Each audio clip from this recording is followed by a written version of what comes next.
नमो विष्णुपदाय कृष्णपृष्ठाय भूतले श्रीमते भक्तिवेदांत स्वामिनिति नामिने। नमस्ते सारस्वती देवी गौरवाणी प्रचारिणे निर्विशेष शून्यवादी पश्चात्तरशतारिणे। आज আমরা শ্রীমদ্ ভাগবতে তৃতীয় স্কন্ধ দ্বিতীয় ভাগ 28 নম্বর অধ্যায় 35 নম্বর শ্লোক থেকে শ্রবণ করব। অধ্যায়ের নাম ভগবত ভক্তি সম্পাদন সম্বন্ধে কপিল দেবের উপদেশ। সবাই আমার সঙ্গে সঙ্গে বলুন। মুক্তাশ্রয়ং জরিহি নির্বিষয়ং বিরক্তং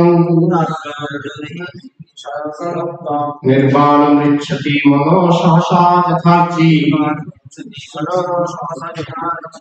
आत्मानमत्र पुरुषो अव्यवधानमेकः मन्निक्षति प्रतिनिवृत्त गुणप्रवाह।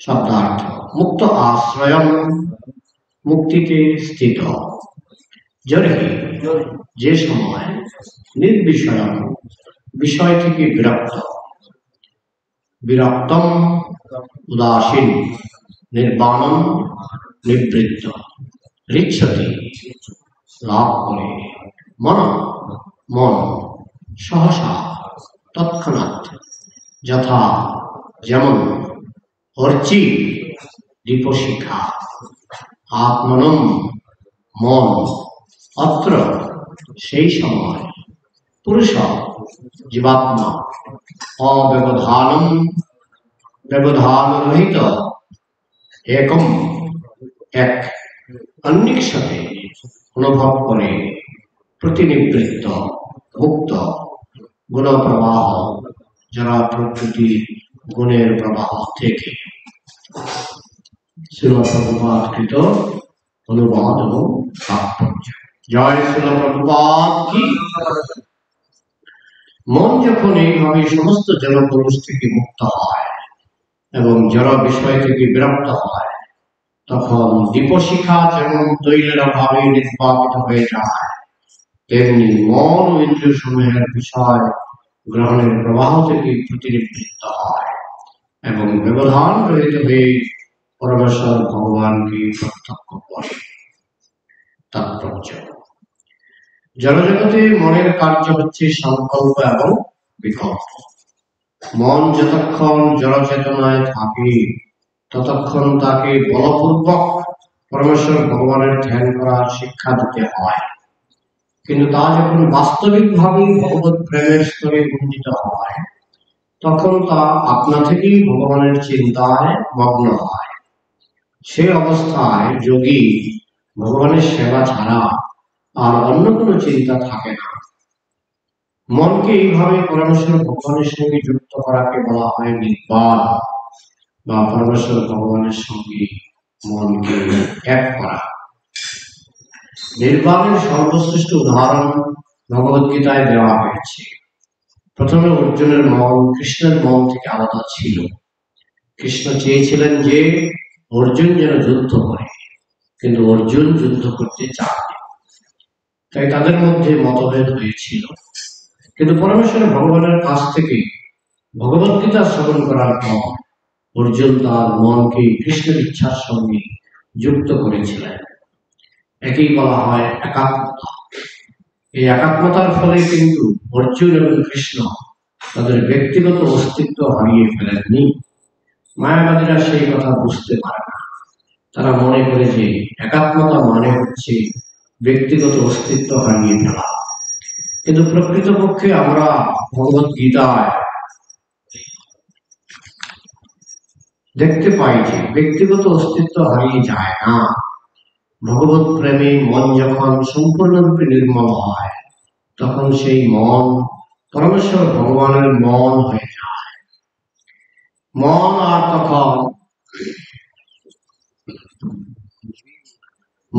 তখন স্বতন্ত্র ভাবে ক্রিয়া করে না, অথবা ভগবানের ইচ্ছা পূর্ণ করা ব্যতীত আর অন্য কোনো ভাবে ক্রিয়া করে না। ব্যষ্টি মুক্ত আত্মার আর অন্য কোনো কারণ থাকে না। প্রতিনিবৃত্ত গুণ প্রবাহ। বদ্ধ অবস্থায় মন সর্বদাই জড়জগতের 3 গুণের দ্বারা প্রভাবিত হয়ে কর্মে লিপ্ত হয়, কিন্তু চিন্ময় স্তরে যারা প্রকৃতির গুণগুলি আর ভক্তের মনকে বিচলিত করতে পারে না। ভগবানের ইচ্ছা পূর্ণ করা ছাড়া ভক্তের আর কোনো চিন্তা থাকে না। সেটি হচ্ছে সিদ্ধির সর্বোচ্চ অবস্থা, যাকে বলা হয় নির্বাণ বা নির্বাণ মুক্তি। এই স্তরে মন সম্পূর্ণরূপে জড়কামনা বাসনা থেকে মুক্ত হয়ে যায়। যথার্থী অর্চে মানে দীপশিখা, দ্বীপ যখন ভেঙে যায় অথবা তেল ফুরিয়ে যায়, তখন আমরা দেখি যে দীপশিখাটি নির্বাপিত হয়ে যায়। বৈজ্ঞানিক ধারণা অনুসারে শিখাটি নিভে যায় না, তা সংরক্ষিত থাকে। এটি হচ্ছে শক্তির সংরক্ষণ। তেমনি মন যখন জলস্তরে কার্য করা বন্ধ করে দেয়, তখন তা পরমেশ্বর ভগবানের সেবায় সংরক্ষিত হয়। মনের কার্যকলাপ বন্ধ হয়ে যাওয়ার যে ধারণা মায়াবাদীরা পোষণ করে, তা এখানে বিশ্লেষণ করা হয়েছে। মনের কার্যকলাপের নিবৃত্তির অর্থ হচ্ছে যারা প্রকৃতির 3 গুণের দ্বারা প্রভাবিত কার্যকলাপের নিবৃত্তি।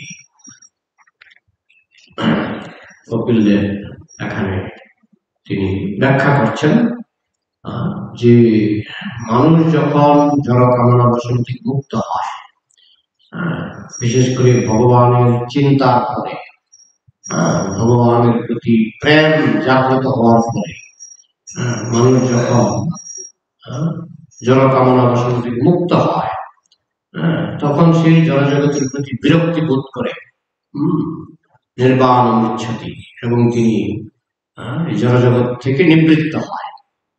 দুটো মার্গ আছে, একটাকে বলে নিবৃত্তি মার্গ আর একটাকে বলে প্রবৃত্তি মার্গ। প্রবৃত্তি মার্গ মানে সে জড়জগৎকে ভোগ করতে চায়। তো যে পথে ভগবান এত দয়ালু যে ঠিক আছে, তুমি জড়জগৎকে ভোগ করতে চাও, তুমি প্রবৃত্তি মার্গে আমার ভজন। তো প্রবৃত্তি মার্গে মানে কিছু ভোগ করবে, ভজনও করবে। প্রবৃত্তি মার্গের সবচেয়ে সুন্দর দৃষ্টান্ত হচ্ছে স্বর্গের দেবতারা। স্বর্গের দেবতারা ভোগ করে, আবার ভগবানের প্রতি তাদের মতিগতি আছে কম বেশি। আর যে অসুররা অতল বিতল তলাতল রসাতল মহাতল পাতাল, ওইসব জায়গায় যে অসুর আছে, এরা ভোগ করে কিন্তু ভগবানের প্রতি এদের বিন্দু মাত্র শ্রদ্ধা নাই। এই হচ্ছে অসুর আর দেবতাদের মধ্যে পার্থক্য হচ্ছে, অসুররাও প্রবৃত্তি মার্গে রয়েছে, দেবতারাও প্রবৃত্তি মার্গে রয়েছে। এর মধ্যে দেবতারা ভগবানের অনুগত হয়ে প্রবৃত্তি মার্গ অনুসরণ করে, আর অসুররা ভগবানের অনুগত নয়। তারা ভগবানকে ভুলে গিয়ে ভগবানের বিরুদ্ধে আচরণ করে তারা প্রবৃত্তি মানে ভোগবিলাস, প্রবৃত্তি মানে ভোগবিলাস। প্রবৃত্তির ভূতানাম নিবৃত্তিস্তু মহাফলম। মনুসংহিতায় মহারাজ মনু বলছেন, প্রবৃত্তির ভূতানাম, সবাই ভোগ করতে চায়। প্রবৃত্তির ভূতানাম, সবাই ভোগ করতে চায়। নিবৃত্তিস্তু মহাফলম, তু মানে কিন্তু, কিন্তু কেউ যদি ভোগকে দমন করতে পারে, নিবৃত্তি, নিবৃত্তি মানে দমন করা, কেউ যদি ভোগকে দমন করতে পারে, তাহলে মহাফলম, মহাফল লাভ হবে। মহাফল, মহাফল মানে কমপক্ষে সে স্বর্গে যাবে। আর আরো যদি বেশি নিবৃত্ত হতে পারে, নিবৃত্তি মার্গে যদি আরো বেশি উন্নতি করতে পারে, তাহলে সে গোলকে চলে যাবে, সে ভগবানের ধামে চলে যাবে। তো এই জন্য বলা হচ্ছে নিবৃত্তিস্তু মহাফল। এই প্রবৃত্তি সবাই চায়, ভোগ করতে সবাই চায়, কিন্তু নিবৃত্তিটা হচ্ছে মহাফল। এখন নিবৃত্তি তো অটোমেটিক আসে না, কারণ মানুষের রুচি এত সহজে প্রবৃত্তি থেকে নিবৃত্তিতে যাবে না। কিভাবে যাবে সেটাই বলা হচ্ছে যে কৃষ্ণ ভক্তির মাধ্যমে। যদবধি মম চেত কৃষ্ণ পদারবিন্দে নবনবরসধামনুদ্যতরন্তু মাসি তদবধিগত নারী সংগ্রামে স্মর্যমানে ভবতু মুখ বিকারা সুষ্ঠু নিষ্টি বনঞ্চ। যদবধি, যেদিন থেকে, যেদিন থেকে, যদবধি, যেদিন থেকে, যদবধি মম কৃষ্ণ পদারবিন্দে, যেদিন থেকে আমার কৃষ্ণের চরণের প্রতি রুচি হলো, প্রীতি হলো। নবনব রসধামন, আমি নতুন নতুন রস পেতে শুরু করলাম, আমি নতুন নতুন রস পেতে শুরু করলাম। নবনব রসধাম ধাম উদ্যতম গ্রন্থ মাসে, আমি নবনব রস, নতুন নতুন রস আস্বাদন করতে শুরু করলাম। তদবধি, সেদিন থেকে, সেদিন থেকে, তদবধি মম চেত কৃষ্ণ, যদবধি মম কৃষ্ণ পদারবিন্দে নবনব রসধাম উদ্যত গ্রন্থ মাসে, তদবধি নারী সঙ্গমে স্মর্যমানে। শ্লোকটা লিখেছিলেন যমুনাচার্য। যমুনাচার্য ছিলেন রাজা, আর রাজা মানে অনেক রানী, রাজা মানে অনেক রানী। ওনার গুরুদেব দেখলেন যে লোকটা এত বুদ্ধিমান, লোকটাকে কি করে ভক্ত বানানো যায়। তো এত রানী, এত ভোগ বিলাস, একজন রাজা, তার কোনো কিছুর অভাব নাই, খাওয়া পড়ার কোনো অভাব নাই। তো গুরুদেব বললেন, তুমি তো ভালোই আছো, একদিন কাজ করো, তুমি একদিন আমার আশ্রমে আসো, আমার তপবনে পুরে ঘরে আসো। তো রাজার ইচ্ছা হলো, গুরুদেব বলছেন, চাইছেন আশ্রমে যাবেন, তাই গুরুদেবের সঙ্গে রওনা হলেন। তো এক জায়গায় পথের মধ্যে গিয়ে গুরুদেব বললেন একটু বিশ্রাম করো। গাছের নিচে গুরুদেব বিশ্রামে বসলেন, পাশে বসলেন যমুনাচার্য, রাজা, তখনও রাজা। তখন গুরুদেব খুব সুন্দর করে ভগবত গীতার অধ্যায়ের পর অধ্যায়, একটার পর একটা অধ্যায় আবৃত্তি করতে শুরু করলেন। অথ চিত্তং সমাধাতুম রসপ্রসীময়ি স্থিরম অভ্যাস যোগযুক্তেন অমিচ্ছাপ্তুম ধনঞ্জয়। একটা শ্লোক যেখানে বলছেন অত ঊর্ধ্বং না সংশয়। গুরুদেব আবৃত্তি করছেন, ময়ি মনোমধৎস ময়ি বুদ্ধি নিবেশয় নিবেশেষ্যসি ময়ি অত ঊর্ধ্বং না সংশয়। তো যমুনাচার্য তো সাধারণ ব্যক্তি নন, তিনি রাজা, আর তখনকার দিনে রাজারা সংস্কৃত ভাষা সম্পূর্ণ জানতেন, বুঝতেন। গুরুদেব যখন কবিতা গীতা আবৃত্তি করছেন, প্রতিটি শব্দ বুঝতে পারছেন, প্রতিটি শব্দের অর্থ বুঝতে পারছেন। গুরুদেব যখন বলছেন মই মন আদর্শ, হে অর্জুন, আমার উপর মনকে নিবিষ্ট করো, মই বুদ্ধি নিবেশ, তোমার বুদ্ধিকে আমার উপর নিবিষ্ট করো।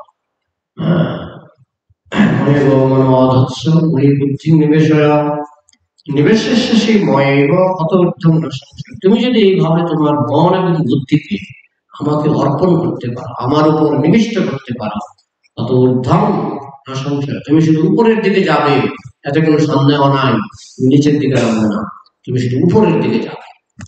তো হঠাৎ করে রাজা হৃদয়টাকে স্পর্শ করলো ওই শ্লোকটা, একটা শ্লোক, ওই শ্লোকটা, কত শ্লোক পড়েছে কিন্তু ওই শ্লোকটা ওনার হৃদয়কে আকৃষ্ট, অত ঊর্ধ্বং না সংশয়। কৃষ্ণ বলছেন কোনো সন্দেহ নেই, তুমি শুধু উপরের দিকে যাবে, তুমি যদি তোমার মন এবং বুদ্ধিকে আমার উপর অর্পণ করতে পারো, তাহলে তুমি শুধু উপরের দিকে যাবে। এই কথাটা রাজার হৃদয়কে এমন ভাবে স্পর্শ করল। তখন রাজা বললেন, গুরুদেব, আমি আর রাজ্যে ফিরে যাব না, আমি আর রাজ্যে ফিরে যাব না। কেন? আমার এই শ্লোকটা শুনে আমার একেবারে হৃদয় স্পর্শ হয়ে গেছে, আমি আর রাজ্যে ফিরে যাব না। তখন বললেন, ঠিক আছে, তাহলে আমার আশ্রমে থাকো। এই রাজ্যে ছাড়লেন, তার কত রানী, কত কত ঐশ্বর্য, কত হাতি, কত ঘোড়া, সব ছেড়ে দিলেন, ছেড়ে চলে গেলেন গুরুদেবের আশ্রমে। সেখানে গুরুদেবের অধীনে থেকে তিনি ভক্তি জীবন যাপন করলেন, সন্ন্যাস নিলেন, এবং তারপরে তিনি এই শ্লোকটা লিখেছেন, যদবধি মম চেত, যমুনাচার্যের লেখা, যদবধি মম চেত কৃষ্ণ পদারবিন্দে নবনব রসধা মনুদ্যত রক্তমাসি। যেদিন থেকে আমি কৃষ্ণের চরণের অরবিন্দে, কৃষ্ণের চরণ কমলে আমার মনকে অর্পণ করলাম, সেদিন থেকে আমি প্রতিদিন প্রতি মুহূর্তে নতুন নতুন রস পেতে শুরু করলাম। তদবধিগত নারী সঙ্গমে, আর সেই থেকে আমার পূর্ব জীবনে, মানে আমি যখন রাজা ছিলাম, আমার অনেক রানী ছিল, সুন্দরী সুন্দরী রানী ছিল, তাদের কথা মাঝে মধ্যে আমার মনে উঁকি মারে, কিন্তু আমার বমি করতে ইচ্ছা করে, আমার থুতু ফেলতে ইচ্ছা করে। এটাকে বলে নিবৃত্তি। নিবৃত্তি মানে শুষ্ক বৈরাগীর লাগে কপালে আগুন। প্রভুপাদ বলছেন, যারা শুষ্ক বৈরাগী, শুষ্ক বৈরাগ্য মানে কৃষ্ণ রস পায় না। তারা যদি বৈরাগ্য করে না, প্রভুপাদ বলছেন লাগবে কপালে আগুন, তাদের কপালে আগুন লাগবে। কেন? কারণ তারা তো উন্নত রস পায়নি। উন্নত রস না পেলে নিম্ন রস ছাড়া যায় না। উন্নত রস না পেলে নিম্ন রস ছাড়া যায় না। এই জন্য প্রভুপাদ বলছেন শুষ্ক বৈরাগ্য লাগে কপালে আগুন। যারা শুষ্ক বৈরাগ্য, শুষ্ক বৈরাগ্য মানে কি কৃষ্ণ রস পায়নি, কিন্তু বৈরাগ্য নিয়ে নিয়েছে, পোশাক টোশাক সব বৈরাগ্য হয়ে গেছে, কিন্তু কৃষ্ণ রসটা পায়। সেই জন্য বলছে কপালে লাগে কপালে আগুন। তাদের কপালে আগুন লাগবে কারণ তারা কৃষ্ণ রস পায়নি। বিষয়া বিনিবর্তন্তে নিরাহারস্য দেহিন রসবর্জন রসকেশ পরম দৃষ্টা নিবর্ততে। বিষয়া বিনিবর্তন্তে নিরাহারস্য দেহিন, যেমন একজন নিরাহারী ব্যক্তি ক্ষুধায় জর্জরিত, তাকে যদি খাবার দেওয়া না হয় শুধু পাগল হয়ে যাবে। কিন্তু একজনের গলা ভর্তি খেয়েছে, তাকে আপনি first class rasgulla, first class puri halwa দিন, খাওয়া না, একদম খাওয়া না। কেন? সে একটা অন্য রস অলরেডি খেয়েছে, অন্য রস সে গ্রহণ করেছে। আরেকজন ক্ষুধায় জর্জরিত, একটা গল্প আছে যে তিন বন্ধু এক বিয়ে বাড়িতে গেছে। এক বন্ধু বাড়ি থেকে আচ্ছা মতো খেয়ে গেছে। বিয়ে বাড়ির খাবার কখন দেবে কখন দেবে না ঠিক নাই, আমি তো খিদে সহ্য করতে পারি না, বাড়ি থেকে খেয়ে যাবো। বাড়ি থেকে ভালো করে খেয়ে গেছে। তার একজন বন্ধু, দ্বিতীয় বন্ধু, সে একটু হালকা টিফিন করে গেছে। আর তৃতীয় বন্ধু সকাল থেকে উপবাস। তার বউ জিজ্ঞেস করছে কি ব্যাপার, খাচ্ছ না?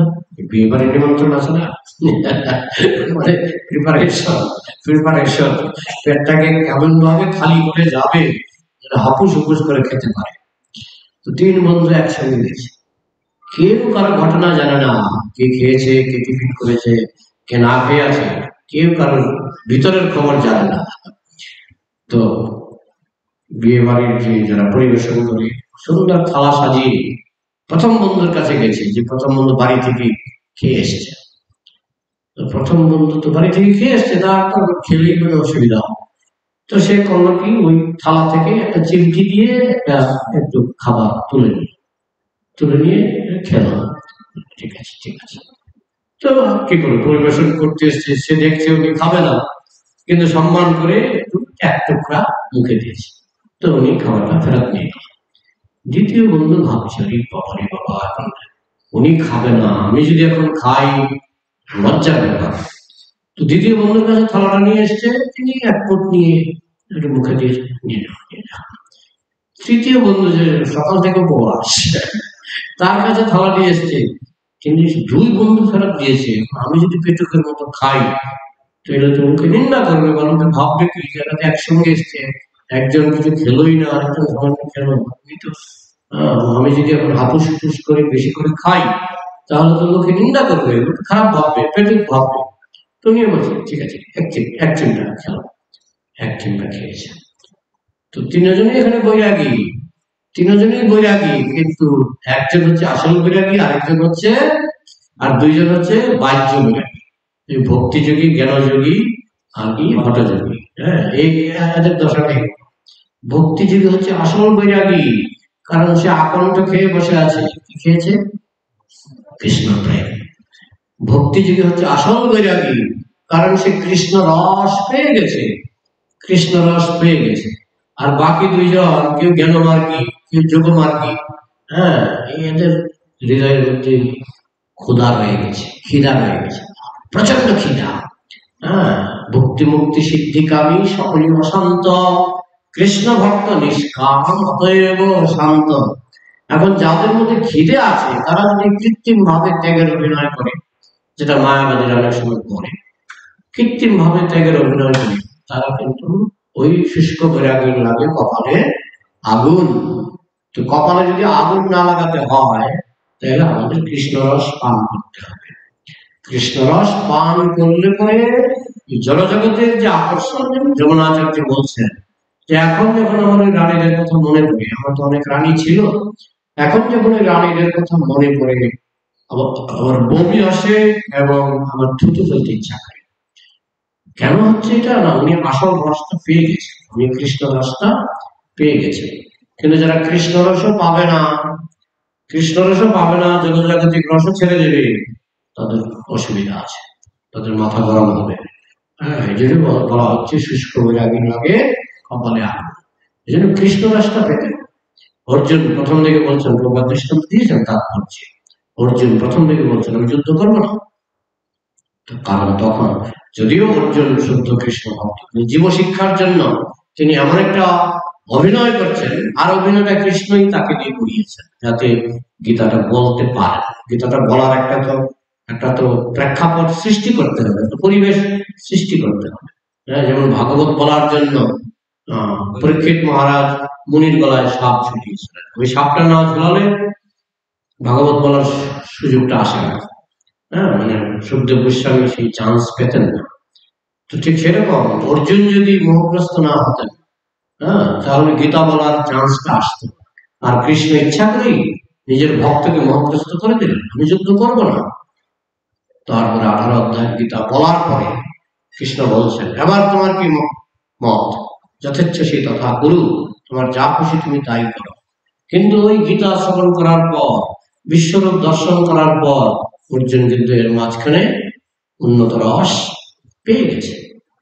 যেই উন্নত রস পেয়ে গেছে, তখন বলছেন যুদ্ধ করবো, করিষ্যে বচনং তব, হে কৃষ্ণ আমি তোমার বচন অনুসারে যুদ্ধ করব।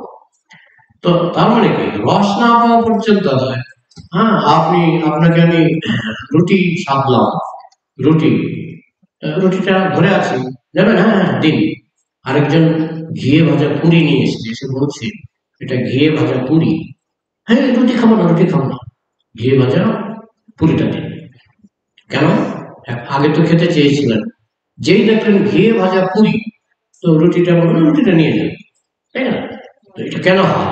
কারণ একটা উন্নত রস পেলে নিম্ন রসটা ছাড়া যায়। এটা হচ্ছে ভক্তি মার্গের বৈরাগ্য। প্রভুপাদ বলছেন অন্যান্য বৈরাগ্য হচ্ছে শুষ্ক বৈরাগ্য, কারণ তারা উন্নত রস পায় না, নিম্ন রস ছাড়ে। এ মায়াবাদী সন্ন্যাসী নিম্ন রস ছেড়ে দেয়, উন্নত রস পায় না। তো যার ফলে কি হয়, তারা কিছুদিন সন্ন্যাসী থাকার পরে, প্রভুপাদ বলছেন কিছুদিন সন্ন্যাসী থাকার পরে ভালো লাগে না, তখন তারা কি করে, ও স্কুল খুলবো, রাজনীতি করবো, এই করব সেই করব, মানে তাদের গতিটা আবার জনজগতে চলে আসে। কারণ যেহেতু উপরের দিকে রস পায় না, তাই আবার তারা নিম্ন রসে আকৃষ্ট হয়ে পড়ে। রাজনীতি করা, স্কুল খোলা, রক্তদান করা, এইসব মেতে ওঠে। কিন্তু কৃষ্ণ ভক্ত উন্নত রস পেয়ে যায়, তিনি শুধুমাত্র কৃষ্ণ সেবা, হ্যাঁ, কৃষ্ণ সেবাতেই তিনি মগ্ন হন। প্রভুপাদ তাৎপর্য বলছেন যে মনের দুটো কাজ, সংকল্প আর বিকল্প। সংকল্প মানে গ্রহণ, আর বিকল্প মানে পরিত্যাগ। হ্যাঁ, যেমন ঘড়ির, আজকাল দেখা যায় না ঘড়িগুলি একটা গোল মতো পেন্ডুলিয়াম, টক টক টক। তো মনটা হচ্ছে ঠিক ওইরকম ঘড়ির পেন্ডুলিয়ামের মতো। হ্যাঁ, যখন একটা ছেলে একটা মেয়ের সঙ্গে ভালোবাসায় পড়ে যায়, তখন ছেলে লিখে তোমাকে ছাড়া আমি মরেই যাব, তাই না? মেয়ে তো বলে তোমাকে ছাড়া আমি মরেই যাব। তবে বিয়ে হয়, কিছুদিন থাকার পরে ঝগড়া হয়, ডিভোর্স দেবো তোমাকে, আমি ডিভোর্স দেবো, তোমার মুখ আমি দেখতে পারি না। ডিভোর্স হয়েও যায়। যে এক সময় বলছিল তোমাকে ছাড়া আমি মরেই যাব, সেই পরবর্তীকালে ডিভোর্স দেয়। হ্যাঁ, তার মানে কি, মন আজকে যেটাকে মনে করছে এটা ছাড়া আমার চলবে না, কিছুদিন পরে ওইটাকে আমি দেখতেই পারি না। আমি তোমার দুমুখ দেখতে পারি না, তুমি আমার চোখের দৃশ্য এখান থেকে পাও। হ্যাঁ, ওই ডিভোর্স দিয়ে দেয়। তো গ্রহণ বর্জন, এটা হচ্ছে মনের স্বভাব। যে জিনিসটাকে আমরা মনে করে প্রাণের প্রাণ, সেই জিনিসটাই পরবর্তীকালে হয়ে যায় ঘৃণ্য বস্তু। এটা হচ্ছে মনের স্বভাব। হ্যাঁ, তো এই তার মানে কি, মন ঘড়ির কাঁটার মতো, পেন্ডুলিয়ামের মতো, একবার গ্রহণ করে একবার ছাড়ে, একবার গ্রহণ করে একবার ছাড়ে। এটাকে বলা হয় ভোগত্যাগ। ভক্তের জীবনেও ভোগত্যাগ আসে, কিন্তু সবটাই কৃষ্ণের জন্য। হ্যাঁ, যেমন শ্রীমদ ভক্তি সিদ্ধান্ত সরস্বতী ঠাকুর একটা দৃষ্টান্ত দিয়েছেন, যে একজন সতী নারী, তার স্বামী বাড়িতে আছে, সে লিপস্টিক পরছে, পায়ের আলতা পরছে, সবচেয়ে দামি শাড়িটা পরছে। কেন বলুন তো? স্বামী বাড়িতে আছে। স্বামী বাড়িতে আছে, স্বামীকে খুশি করার জন্য সে খুব করে স্নো পাউডার মেখে আলতা টালতা পরে থাকে। কেন? স্বামীকে খুশি করার জন্য, তাই না? স্বামী বিদেশে চাকরি করে, স্বামী বিদেশে চলে গেল, তখন সেই মহিলা আলতাও পরে না, স্নো পরে না, পাউডার দেয় না, কম দামের একটা শাড়ি পরে বাড়িতে থাকে। প্রথমটা ছিল প্রবৃত্তি বা ভোগ, দ্বিতীয়টা ছিল বৈরাগ্য। কিন্তু কার জন্য প্রবৃত্তি করেছিলেন, সেজেছিলেন কার জন্য? স্বামীর জন্য। সাজা পরিত্যাগ করলেন কার জন্য? স্বামীর জন্য। ঠিক তেমনি কৃষ্ণ ভক্ত, তিনি যদি বৈরাগ্য করেন, কৃষ্ণের জন্য। তিনি যদি সেজে গুজে থাকেন, কৃষ্ণের জন্য। প্রভুপাদ যখন ইন্দিরা গান্ধীর সঙ্গে দেখা করেছিলেন, খুব ইস্ত্রি করা কাপড়, একদম টিপটপ ইস্ত্রি করা নতুন কাপড় পরে গিয়েছিলেন। তো শিষ্যরা ভাবছিল যে প্রভুপাদ তো সাধারণত সবসময় এরকম পরে না, খুব দামি কাপড়, ইস্ত্রি করা কাপড়। প্রভুপাদকে জিজ্ঞেস করা হয়েছে, কৃষ্ণের জন্য। কারণ ইন্দিরা গান্ধীর কাছে দেখা করতে যাচ্ছি মানে ইন্দিরা গান্ধী যেন আমাকে সাধারণ ভিখারি করে না। হ্যাঁ, তো প্রভুপাদ ইন্দিরা গান্ধীর সঙ্গে খুব সুন্দর ইংরেজিতে কথা বললেন, তাকে বুঝালেন। হ্যাঁ, উদ্দেশ্য কি? যাতে ভারতীয় স্কুলের কোনো প্রচারে অসুবিধা না হয়। ইন্দিরা গান্ধী কিছু বলে কথা দিয়েছিলেন, ঠিক আছে আপনার শিষ্যদের আমি সহজে পাসপোর্ট ভিসা এসব করিয়ে বলেছিলেন। তো যাই হোক, এই যে সাজা, ভক্তরা স্ত্রী পরা কাপড় পরে হয়তো প্রধানমন্ত্রীর সঙ্গে, রাষ্ট্রপতির সঙ্গে দেখা করতে যাবে, স্ত্রী করা কাপড়, এটা কার জন্য? কৃষ্ণের জন্য। আবার অনেক সময় হয়তো দেখা যাবে একটা গলবস্ত্র দিয়ে কোনো মতে সাধারণ পোশাক পরে আছে, সেটা কৃষ্ণের জন্য। হ্যাঁ, যদি মনে হয় যে না এখন আরতি করতে হবে, এখন তো আবার সেই দামি কাপড় পরে গিয়ে বা খুব সেজে গুজে তো আরতি কেউ করে না, একটু একটা উত্তরীয় গলায় যদি আরতি। তো ভক্তদের ভোগ কৃষ্ণের জন্য, ভক্তদের ত্যাগ কৃষ্ণের জন্য। গোপীরা খুব শাস্তেন, বৃন্দাবনের গোপীরা ভীষণ শাস্তেন, কার জন্য? কৃষ্ণের জন্য। তো ভক্তদের জীবনের সবকিছু হচ্ছে কৃষ্ণের জন্য। হ্যাঁ, তো ভোগ ত্যাগ, হ্যাঁ, যারা কৃষ্ণ রস পাবে না তাদের ভোগেও তারা অশান্ত, ত্যাগেও তারা অশান্ত। কিন্তু যারা কৃষ্ণ রস পেয়ে যাবে তারা সর্ব অবস্থাতেই কৃষ্ণ ভক্ত নিষ্কাম, অতএব শান্ত। কৃষ্ণ ভক্ত সর্ব অবস্থাতেই প্রশান্ত। এখানে দৃষ্টান্ত দেওয়া হয়েছে যে একটা প্রদীপ নিভে গেছে কারণ তার মধ্যে তেল নাই, ঠিক তেমনি আমাদের যখন ভোগ বাসনা নিভে যাবে, হ্যাঁ, প্রভুপাদ বলছেন, বিজ্ঞানে বলা হয় এটাকে শক্তির সংরক্ষণ। শক্তির সংরক্ষণ মানে মনে হচ্ছে নিভে গেছে কিন্তু শক্তিটা রয়ে গেছে। এটা বিজ্ঞানের সূত্র আছে, law of conservation of energy. হ্যাঁ, শক্তির সংরক্ষণ, শক্তিটা রয়ে গেছে কিন্তু অন্য রূপে। ঠিক তেমনি ভক্তদের অনেক সময় মনে হতে পারে যে তার জড়জাগতিক বাসনা নিভে গেছে, কিন্তু বাসনা তার রয়ে গেছে অন্য রূপে। কি অন্য রূপে? না, কৃষ্ণকে খাওয়াবো, কৃষ্ণকে সুন্দর করে সাজাবো, কৃষ্ণকে খুশি করব। আগের ভাবনাটা ছিল আমি নিজে খুশি হব, আর পরের ভাবনাটা হলো আমি কৃষ্ণকে খুশি করব। যেমন মা তার বাচ্চাকে খুশি করতে চায়, বাচ্চার জন্য ভালো রান্না করে বাচ্চা, ঠিক তেমনি ভক্তদের জীবনের লক্ষ্য হচ্ছে কৃষ্ণকে খুশি করা, আর অভক্তদের জীবনের লক্ষ্য হচ্ছে নিজে ফুর্তি করা, নিজে খুশি হওয়া। যাই হোক, এখানে রাখছি, কারো যদি কিছু প্রশ্ন বা মন্তব্য থাকে আলোচনা করা যাবে।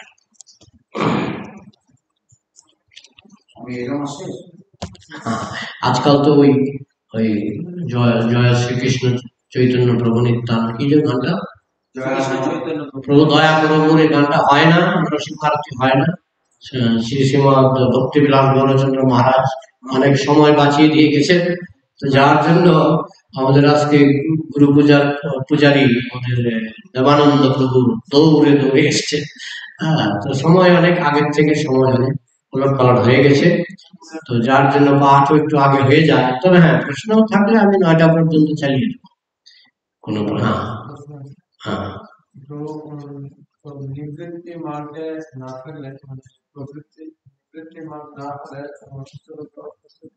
পাওয়া যায় না, কিন্তু আমি ভোগে থাকা অবস্থা থেকে উচ্চতর স্বাদ পেতে পারি।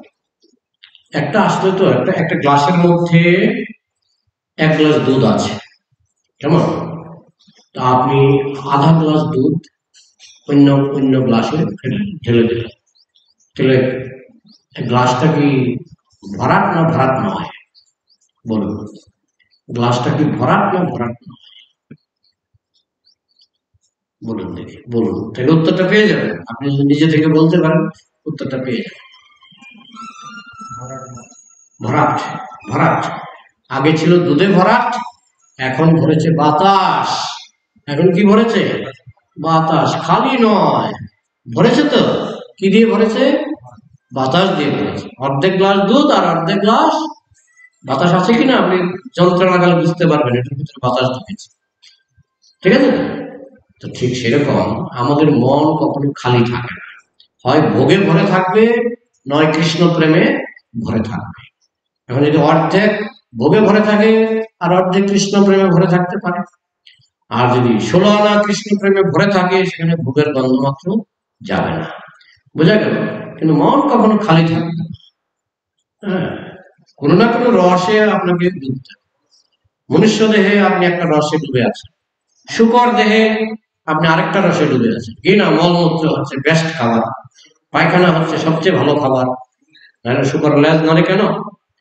সে পায়খানা খাওয়ার সময় খুব লেজ নাড়ে, আনন্দ পাচ্ছে, আনন্দ বলুন, সুখ পাচ্ছে। তার মানে একটা না একটা রসে আপনাকে ডুব দিতেই হবে। তো যখন আপনি কৃষ্ণ ভক্ত হবেন তখন আপনাকে কৃষ্ণ রসে ডুব দিতে হবে। এখন কৃষ্ণ রসটা যদি 16 আনা হয়, জড় রস বেরিয়ে যাবে। কৃষ্ণ রস যদি অর্ধেক হয়, ওই যেমন অর্ধেক দুধ অর্ধেক বাতাস। ওইরকম আমাদের কৃষ্ণ ভক্তির মাত্রা অনুসারে জড় রসে নিবৃত্তি আসবে। বুঝে গেল? নেক্সট আর কিছু প্রশ্ন? প্রশ্ন না থাকলে সমাপ্তি করবো। ফাঁকে প্রসাদের আগে 2 মালা জপ হয়ে যাবে। জয় গ্রন্থরাজ শ্রীমদ ভাগবতম কি, সমবেত বৈষ্ণব ভক্তবৃন্দ কি, নিতাই গৌর প্রেমানন্দ।